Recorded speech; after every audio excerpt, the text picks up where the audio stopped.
Ivan, a gente vai começar falando da Argentina, é claro, porque o partido de Javier Milei obteve mais de 40% dos votos e venceu as eleições legislativas ontem. Uma ótima notícia para o libertário, não é verdade? Com certeza, Daniel, Javier Milei, a direita e sua coalizão foram os grandes vencedores dessa eleição legislativa na Argentina, e o peronismo sai arrasado. Inclusive o jornal El Clarín, lá da Argentina, abria assim a sua página online na manhã dessa segunda-feira. A coalizão de Javier Milei, então, obteve 40% dos votos, quase 41%. Aí também outros derrotados foram os institutos de pesquisa, Daniel. Os prognósticos não davam um Javier Milei assim tão alto no resultado eleitoral. Com isso, a coalizão de Javier Milei conquistou 64 dos 127 assentos que estavam em disputa nesta eleição, reforçando aí a posição de Javier Milei dentro da Argentina. Outro vencedor dessa corrida eleitoral foi o presidente americano Donald Trump e também seu secretário de Tesouro, Scott Bessent. Isso porque os Estados Unidos colocaram ali um pacote de ajuda à Argentina de 20 bilhões de dólares. Esse pacote pode chegar a 40 bilhões de dólares. E o Scott Bessent, secretário de Tesouro dos Estados Unidos, comprou pesos argentinos na baixa, justamente para dar um apoio político e financeiro aí à Argentina.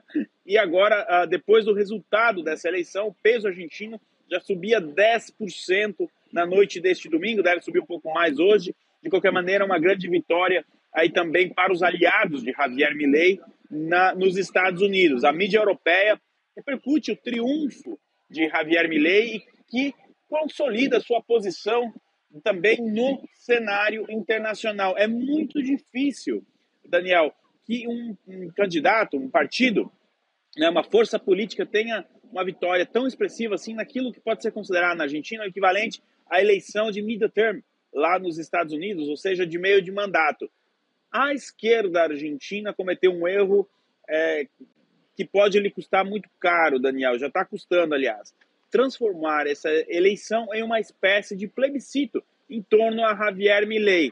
Obviamente que o presidente argentino teve que tomar medidas impopulares nos últimos anos, mas começa a existir uma percepção de que esses remédios amargos eram necessários e a população argentina deu um voto de confiança aí para o Javier Milei, deixando a esquerda um pouco desorientada. Lembrando que Cristina Kirchner já não tem mais a força popular que tinha há alguns anos, ela se envolveu em vários casos de corrupção, a gente teve recentemente também o presidente Lula indo visitar ela lá, mas não teve jeito. Embora no mês de setembro as eleições regionais em Buenos Aires não tenham dado um resultado positivo para Milei, nesses 30 dias aí, 40 dias depois daquelas eleições, a coalizão, a Aliança Libertar Avança se reorganizou e a eleição nacional é diferente de eleição regional, né, Daniel?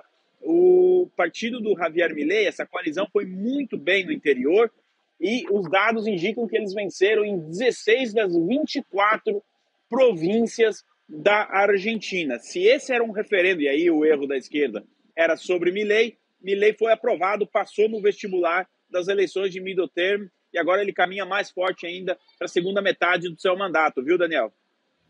Pois é, agora eu vou te contar um negócio, Ivan. Se a notícia foi boa para o Milei, é sinal de que foi péssima para a mídia de esquerda. Jornalistas do Canal 5 da Argentina cortaram a transmissão da eleição e saíram do estúdio depois do anúncio de que o partido de Milei venceu. Vamos dar uma olhada. Tá aí. Bueno, ya nos vamos. Chao, gracias, compañeros. Gracias. Chao, todo tuyo. Un gusto, te lo gusto. Gracias. Vamos por acá, tengo que ir por acá. No, tengo que ir con él. Bueno, dijeron que vaya con él. Pois é, Ivan Kleber. Lembrou um pouquinho do oposto, de um caso muito oposto por ocasião das eleições aqui no Brasil, quando a mídia de esquerda comemorou a vitória de Luiz Inácio Lula da Silva, assim proposta, dita, anunciada pelo Tribunal Superior Eleitoral aqui no Brasil. Na ocasião, todos se abraçaram naquele momento, um momento de confraternização. Por outro lado, a mídia de esquerda na Argentina, irritada com a vitória de Javier Milei. Daniel, se você me permite, eu quero fazer uma análise sobre isso, porque é muito emblemático. Veja bem, a coalizão do Milei contrariou as pesquisas, obteve aí quase 41% dos votos. A gente sabe que a pesquisa, ela pode até ali dar uma certa tendência ao eleitor, né? Muitas vezes o eleitor acaba votando, decidindo seu voto até mesmo baseado nas pesquisas. Mas o que eu quero destacar aqui é o seguinte: você imagina se nós tivéssemos uma mídia imparcial, fazendo um trabalho imparcial de cobertura das eleições, principalmente nos dias que antecedem a eleição. Será que o Milei não ia romper a barreira dos 50%? Porque a gente sabe que a mídia ainda tem uma força muito grande, né, de influenciar no resultado das eleições, influenciar o voto do eleitor. Agora, você imagina pelo menos uma eleição parcial. Olha, o fenômeno Milei na Argentina, Daniel, nesse sentido, ele é muito semelhante ao fenômeno Donald Trump nos Estados Unidos. O Donald Trump também teve uma vitória esmagadora no ano de 2024, venceu o voto popular, venceu todos os swing states. Agora você imagina se a gente tivesse uma cobertura no mínimo 50-50, parcial, 55-45, não vou nem exigir 50% de parcialidade. Muito provavelmente tanto o Trump quanto o Milei teriam obtido vitórias ainda mais expressivas, mas de qualquer maneira, o mérito do Milei de conseguir esses 40% contra essa máquina, né, da mídia, da velha mídia, é ainda um feito mais louvável que a gente precisa destacar aqui, viu, Daniel?